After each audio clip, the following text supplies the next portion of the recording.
A very good morning to class 8th. Hope you all are very fine class. We have completed our chapter third in geography, mineral and power sources. Today we are going to start our chapter 4, that is agriculture. So class, let's see. Agriculture means कृषि, है ना। तो हम लोग जानते हैं जैसे कि हमारी जो इंडिया है, इंडिया एक ऐसी कंट्री है जहाँ पर जहाँ की 70-80% जो है पॉपुलेशन किस पे डिपेंड है, एग्रीकल्चर। और किसी भी कंट्री के लिए एग्रीकल्चर यानी कृषि उसका एक इम्पॉर्टेंट पार्ट है ना। तो इसमें हम यही देखेंगे इस चैप्टर में कि एग्रीकल्चर में क्या क्या आता है। एग्रीकल्चर में सिर्फ और सिर्फ खेती बाड़ी, अगर मैं कहूँ कि एग्रीकल्चर एक सिंपल एक सिंगल वर्ड है जिसमें सिर्फ कृषि आती है यानी खेती बाड़ी आती है, सिर्फ खेतों में फसलें उगाना, है ना। तो नहीं, ये एक ब्रॉड वर्ड है और इसके अंदर बहुत कुछ आता है। इवन खेतों में भी अगर हम फसलें भी उगाते हैं तो उसमें भी कई सारी प्रोसेस हो जाती है।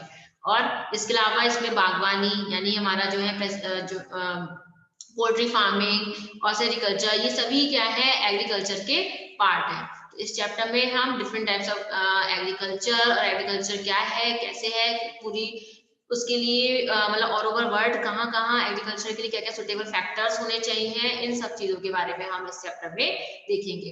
तो देखिए स्टार्टिंग ऑफ द चैप्टर, यहाँ पर एक एक्टिविटी दे रखी है, जो है कन्वर्सेशन दे रखा है। तो देख लेते हैं। यहाँ पर देखिए, Gurpreet, Madhav and Tina were walking through the village where they saw a farmer tilling land. तो यहाँ पर गुरप्रीत एक बच्चा है, गुरप्रीत एक लड़की है, माधव है और टीना है, 3 बच्चे हैं जो कि एक गांव में मतलब एक रास्ते से होकर गांव में जा रहे थे। तो उन्होंने वहां पर एक फार्मर को देखा जो अपनी जमीन को तैयार कर रहा था। टिलिंग लैंड का मतलब ये है खेती के लिए जमीन को रेडी करना, यानी कल्टीवेशन जिस पर हम करते हैं। So the farmer told them that he was growing wheat and had just added manure to the soil to make it more fertile. तो फार्मर ने, जब उन बच्चों ने पूछा कि आप क्या कर रहे हो, ये क्या है ना। जैसे हम भी कभी ऐसा होता है कि कोई नई चीज देखते हैं या रास्ते में कहीं घूमने जाते हैं, हमें कुछ नया दिखता है तो हम भी पूछते हैं, और पता होता है तो हम थोड़ी बहुत और जानने की कोशिश करते हैं। तो इसी तरीके से यहाँ पर इन बच्चों ने उनसे पूछा तो फार्मर ने उन्हें बताया कि वो क्या कर रहा है, वो वीट उगा रहा है। And had just added manure to the soil to make it more fertile, और मिट्टी को और उपजाऊ, ताकि वीट अच्छे से हो गया, उसमें हम क्या क्या ऐड कर रहे हैं, मैन्योर। मैन्योर होती है खाद, जो कि डोमेस्टिक मतलब होती है, डोमेस्टिक फर्टिलाइजर्स होते हैं, है ना, ऑर्गेनिक। तो वो कहता है कि वो उसमें ऐड कर रहा है। तो he told the children that the wheat would fetch a good price in the mandi from where it would be taken to factories to make bread and biscuit from flour. तो व्हीट यानी गेहूं, तो वो बताता है उन बच्चों को कि जब मैं इसे मंडी वो बाजार होता है जहां पर वो अपनी उपज को, जो भी उसने फसल उगाई है, उसको बेचता है। तो कहता है व्हीट गेहूं की जो है प्राइस बहुत अच्छे मिलेंगे, क्योंकि फैक्ट्रीज इसको खरीदती हैं और फैक्ट्रीज में गेहूं से ब्रेड बनता है, बिस्किट बनता है इसके आटे से। तो इसके लिए मैंने ये फसल उगाई है क्योंकि इसका मुझे प्राइस अच्छा मिलेगा, है ना। तो ये एक्टिविटी यहाँ पर एक दे रखी थी बच्चों के, एक कन्वर्सेशन है एक फार्मर का और उसका। तो इस कन्वर्सेशन से हमें ये आइडिया मिल गया होगा कि अगर हम जब फसल उगाते हैं तो हमें क्या करना होता है। जैसे कि यहाँ पर ये क्या कर रहा था, इसने मैन्योर ऐड करी फील्ड में, मिट्टी में, ताकि अच्छी फसल हो। और दूसरी चीज को देखो, उम्मीद भी है कि मैं वीट की फसल उगा रहा हूँ और जब इसे बेचूंगा तो मुझे अच्छा प्राइस मिलेगा, यानी पैसा भी अच्छा मिलेगा, है ना। और उसके अब जो उसने फसल उगाई है उसका भी यूजेस भी बता दें यहाँ पर कि उससे ब्रेड बन रहे हैं, बिस्किट बनते हैं। तो ये सब है, तो यही सब हम आगे भी और भी फसलों में ऐसे होता है। तो this transformation from a plant to a finished product involves 3 types of economic activities. तो ये जो ट्रांसफॉर्मेशन है, जो बदलाव होता है एक से लेके दूसरी तक, from a plant to finish product, यानी खेतों में फार्मर एक फसल को उगा रहा है और वहां से वो जो है हम तक फिनिश प्रोडक्ट, यानी हम तक, जब से हम लोग ही हैं, हम लोग गेहूं की रोटी खाते हैं, तो हमें तो क्या करना होता है, हम तो सीधे से क्या करते हैं बहुत कम लोग होते हैं जो आजकल इतनी बिजी लाइफ में, कुछ लोग होते हैं जो गेहूं खरीद लेते हैं, फिर उसे जो है साफ करते हैं और पिसवा लेते हैं। और वरना जनरली लोग क्या करते हैं, आटे का पैकेट खरीद लेते हैं। तो हमें तो सिर्फ वो रेडीमेड मिल रहा है। पर क्या गेहूं ऐसा ही था नेचर में? नहीं।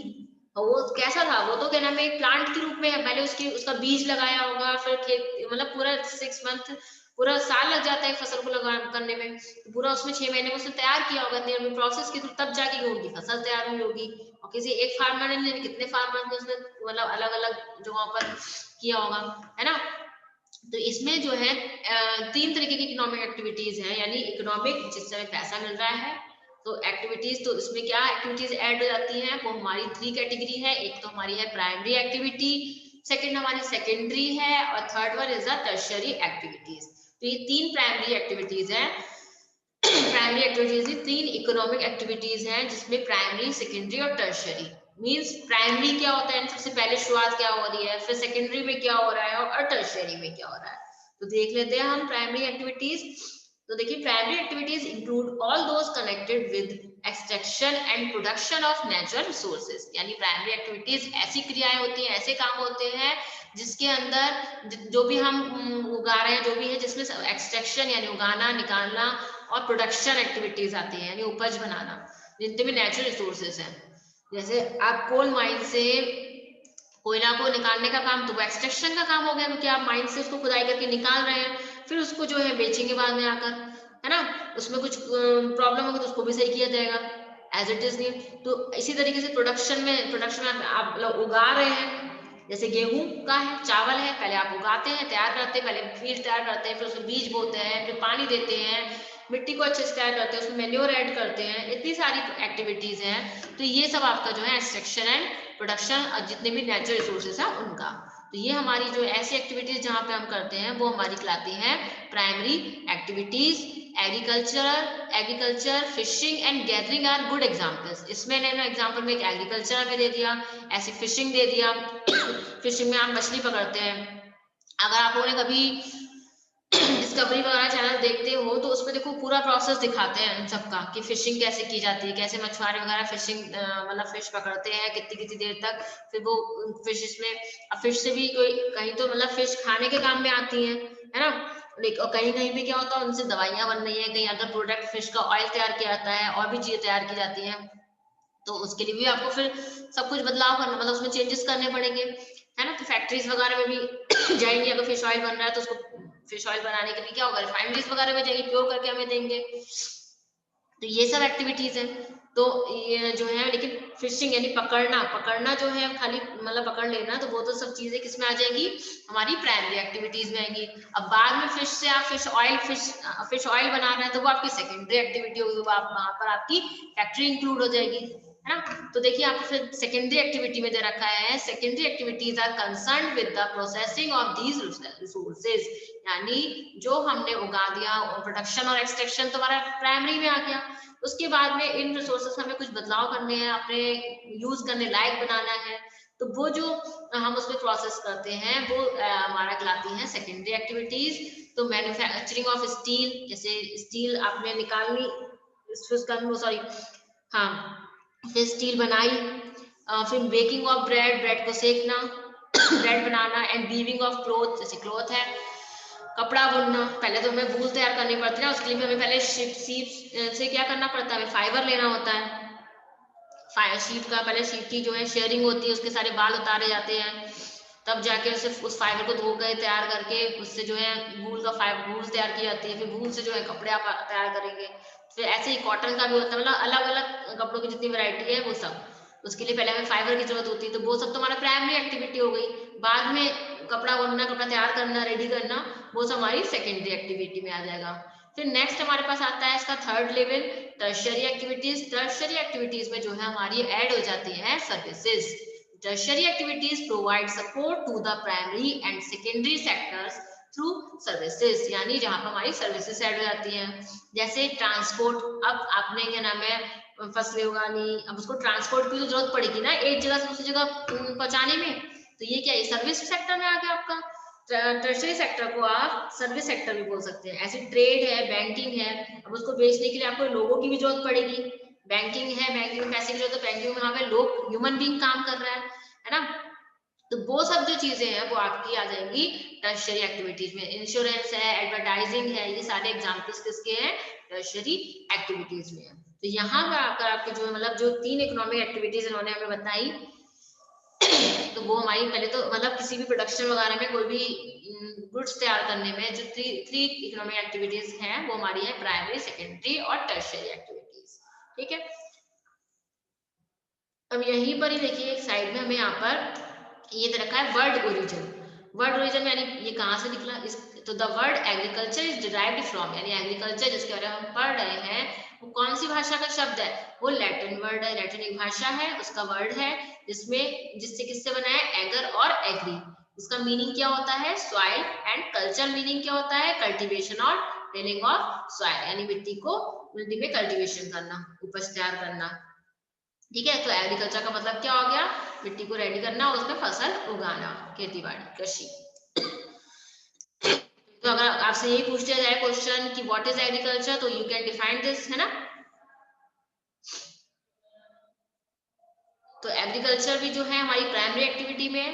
तो agriculture is a primary activity, it includes, अगर तो देखो एक तो चीज ये होगी कि एग्रीकल्चर वर्ड किससे बना है, लैटिन वर्ड है जो कि एगर और कल्चर, दो वर्ड से मिलकर बना है। एगर मीन्स सॉइल और कल्चर मीन्स कल्टीवेशन, यानी सॉइल में कल्टीवेशन। अब हम उसमें डिफरेंट टाइप्स की क्रॉप्स वगैरह उगाते हैं। अब agriculture is a primary activity, अगर और जाने एग्रीकल्चर के बारे में, तो agriculture is a primary activity, it includes growing crops, fruits, vegetables, flowers and rearing of live stock. इसके अंदर देखो मैंने अभी बताया सिर्फ और सिर्फ खेतों में फसलें उगाना ही नहीं आता है, इसके अंदर आपका fruit production, vegetable, flowers, rearing of live stock यानी पशुपालन भी एग्रीकल्चर का ही पार्ट है। In the world, 50% of the persons are engaged in agriculture, cultural activities, यानी पूरे विश्व में अगर हम बात करें तो जैसे इंडिया की अगर बात करते हैं तो इंडिया इज एग्रीकल्चरल लैंड, है ना। और बाकी पूरे वर्ल्ड में 50% से ज्यादा, यहाँ पे 50% कह रखा है लेकिन 50% से ज्यादा ही जो है एग्रीकल्चर एक्टिविटीज में इंगेज हैं। आप चाहे अमेरिका या किसी भी डेवलप्ड कंट्रीज में, क्योंकि ये एक बहुत ही बेसिक पार्ट है। फिर नेक्स्ट इसमें दिया है इन्होंने 2/3 of India's population is still dependent on agriculture, और इंडिया की भी 2/3। अगर कभी इमेजिन किया है कि कभी अगर मानो किसान नहीं होते, है ना, तो हम लोगों को फूड कैसे मिलता है, इतने सारे जो हम प्रोडक्ट यूज करते हैं, हम कपड़े पहनते हैं, जैकेट्स पहनते हैं तरह तरह की, और स्टाइल में रहते हैं, है ना। तो ये सब चीजें हमें किससे मिल रही, मिल तो उन्हीं से रही है, हम तो वहां तक पहुंचते भी नहीं है। अगर हमें ये करना पड़ता कि पहले गेहूं की हम पहले फसल तैयार कर रहे हैं, फिर हम जो है उसके लिए फसल तैयार मतलब 6 महीने पहले हम उगा रहे हैं, फिर हम उसके अपने घरों में ला रहे हैं, फिर खा रहे हैं। तो सोचो हम लोग कैसे कैसे मतलब हमारा लाइफ होती है। हमें तो सब कुछ रेडीमेड मिल जाती है ना। और मोस्टली मतलब काम तो हम भी करते हैं, ऐसा तो नहीं कि हम लोग निठल्ले हैं, काम हम लोग भी करते हैं, लेकिन बेसिकली अगर हमें यही सब चीजें पूरी करनी पड़ती तब क्या होता। तो यही है कि सभी लोग अपने अपने कामों में इंगेज हैं। किसान का काम खेतों में अनाज उगाना है, तो वो अनाज उगाता है, फिर हमें रेडी करके देता है। तो हमें हर चीज की इंपॉर्टेंस समझनी चाहिए। तो यही यहाँ पर क्या रखा है, favourable topography of soil and climate are vital for agricultural activity. Topography means होता है फिजिकल कंडीशंस, मतलब कंडीशन सॉइल के लिए, जैसे कि हर जगह की, पूरी इंडिया की अगर हम बात करें तो इंडिया में अलग अलग जगहों की अलग अलग सॉइल है, और वहाँ की क्लाइमेट के अकॉर्डिंग, कहीं पे ठंडा मौसम है तो वहाँ के अकॉर्डिंग वहाँ की सॉइल है, कहीं पे डेजर्ट एरिया है तो वहाँ की सॉइल अलग है। तो जितने फिजिकल फैक्टर्स होते हैं तो वो सॉइल और उसकी क्लाइमेट के अकॉर्डिंग, ये सब बहुत बड़ा मतलब एक वाइटल रोल निभाते हैं एग्रीकल्चर एक्टिविटीज में, क्योंकि मेन डिपेंड यही करता है। क्योंकि अगर हम चाहें कि हाँ जैसे हम लोग बीकानेर में रह रहे हैं, तो यहाँ ये राजस्थान का पार्ट है, और राजस्थान की सॉइल कैसी है, हमारी डेजर्ट सॉइल है यानी सैंडी सॉइल है, तो यहाँ पे हर तरह की फसल नहीं हो सकती।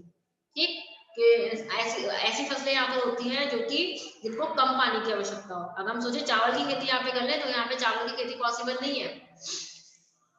तो यही बातें हैं कि जो है कि फैक्टर्स, जो फिजिकल फैक्टर्स होते हैं वो बहुत डिपेंड करते हैं। तो the land on which the crops are grown is known as arable land, और जहां पर फसल उगाई जाती है उसको एरेबल लैंड बोलते हैं।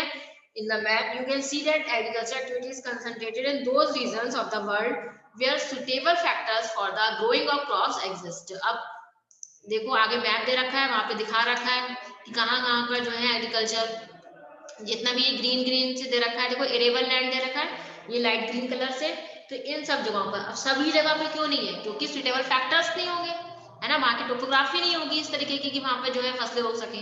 तो यही है कि जहां जहां पर आपका जो ये एरिया बना हुआ है वो आपका एरेबल लैंड है। अब इंडिया की देख लो, ये है इंडिया की लोकेशन। इंडिया की लोकेशन इंडियन ओशन से ऊपर देखिए इंडिया की लोकेशन है। और इंडिया में देखिए कितना आधे से ज्यादा हिस्सा इंडिया का जो है ग्रीन कलर का रखा है। इसका मतलब क्या हो गया, मैंने बताया ना 2/3 जो है पार्ट इंडिया का जो है एग्रीकल्चर एक्टिविटीज में इंक्लूड है, इंगेज्ड है। तो ये है रीजन। आपके सारे कंटिनेंट दे रखे हैं वर्ल्ड में, और वर्ल्ड में कहाँ कहाँ पर वो है। ऐसे आपका नॉर्थ अमेरिका में देख लीजिए, नॉर्थ ये ऊपर नॉर्थ अमेरिका कंटिनेंट है, यहाँ पर भी देखिए काफी हिस्सा जो है आपका ग्रीन एरेबल लैंड है। साउथ अमेरिका में कम है। तो ये आपका आ गया। इसके बाद में नेक्स्ट आपका आता है ये world distribution of arable land दे रखा था कि कैसे कैसे। इसके अंदर यहाँ पे एक दे रखी है हमारे पास में, डू यू नो, ठीक है, कि एग्रीकल्चर, सेरिकल्चर, पिस्किकल्चर ये क्या है। तो ये सारे कल्चर यानी कल्टीवेशन। और देखिए एग्री प्लस कल्चर बना तो agriculture, agriculture the science that and art of cultivation on the soil, raising crops and rearing livestock. It is also called farming. इसे हम फार्मिंग भी कहते हैं, यानी कृषि भी कहते हैं। और इसके अंदर क्या आता है, मिट्टी में फसलें उगाना, उसको मिट्टी को कैसे अच्छा बनाना है, उसमें फसलें उगाना और पशुपालन। तो इसी तरीके से सेरी प्लस कल्चर मिला।